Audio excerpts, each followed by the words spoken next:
Hey guys, welcome to Homesteading Through Our Eyes. Today we're going to talk about pruning your zucchini.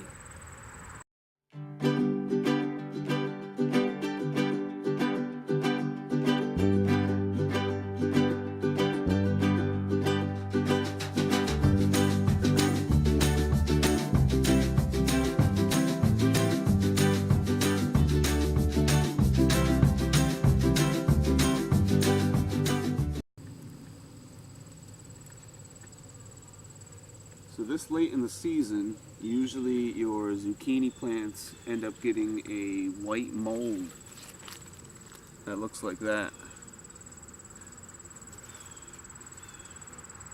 So what I did to one of our other zucchini plants is started taking out all the moldy ones, as well as the further back on the vine. So you simply come through with scissors or snippers, or I've used a razor blade, X-Acto knife. I've used my fingers. Found that scissors are pretty simple. And you simply cut back the branches so that the energy doesn't all go into the big leaves. It goes into the fruit and you get a nice extra harvest. Another reason for cutting the branches out of the way is for pollination.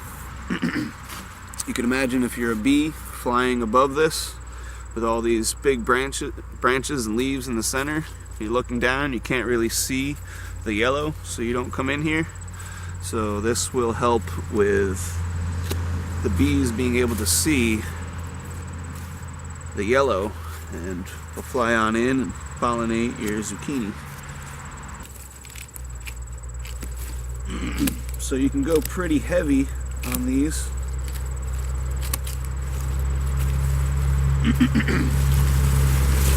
I'll show you an example of the first one that I pruned about a week ago for an experiment. It ended up making our plant produce 3 or 4 times as much as it had all summer. So I figured I'd go ahead and do the same thing with this guy. Give him one last little stretch before the snow flies. So I'll finish this guy up and then we'll go look at my other guy. See you in a minute.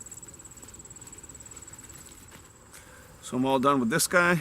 As you can see, I almost cleared a foot of leaves. 1, 2, 3, 4, 5, 6 big guys and a couple new starting ones. You can see the pile. Quite the pruning. So follow me down to my other one that I did last week.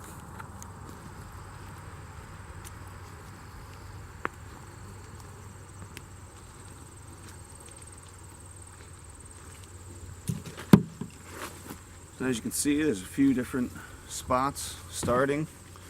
I really pruned this guy down hard, but we have 1, 2, 3, 4 starting already, and 1, 2, 3, 4 little guys starting. So the most we've got off this at a time had been 2 to 3, and now it's producing well. So before I prune our 3rd out of 4 zucchini plants, I just wanted to say that I can't stress enough to do experiments in your garden. As with this plant, it gets moldy, and I figured it was getting towards the end of the season anyway. It's about to die. Today is October 4th, or 14th, excuse me. So I figured if I chopped it pretty well and pruned it and really took a lot off it, it would die, you know, a month or half a month sooner, and we'd get a few less zucchinis. But if I pruned it and it gave it better life, then we would get more for the last part of life, and we would learn the lesson on top of it that you can prune out your moldy leaves or a bunch of leaves to give your plant more life. So now next year, when all this is grown over, I'll know early on that I can cut some of these bigger leaves out and it'll give the plant more life. So like I said, always experiment with your garden, try to do new things, try to get bigger harvests, and it'll most of the time pay off in the end. So we'll get to pruning this one, and we'll show you our fourth one. So we're here at the fourth zucchini plant, about to prune. And I just wanted to take this time to say, if you guys had any questions or comments, feel free to ask, and check out our other videos on gardening as well. We're documenting everything from stage 1 to clearing the land, all the way up through how to make our fence, how to plant certain things, sunlight questions, temperature questions, mulching questions. Like I said, feel free to subscribe and check us out. We also are running a homestead here, so we have many different interesting videos on many different topics. We also have a bit of knowledge that we've gained through our 1.5, 2 years of doing this. So if you don't see any videos, feel free to ask a question or anything really. So have a nice day. Thanks for watching. Stay tuned. Check you soon. Peace.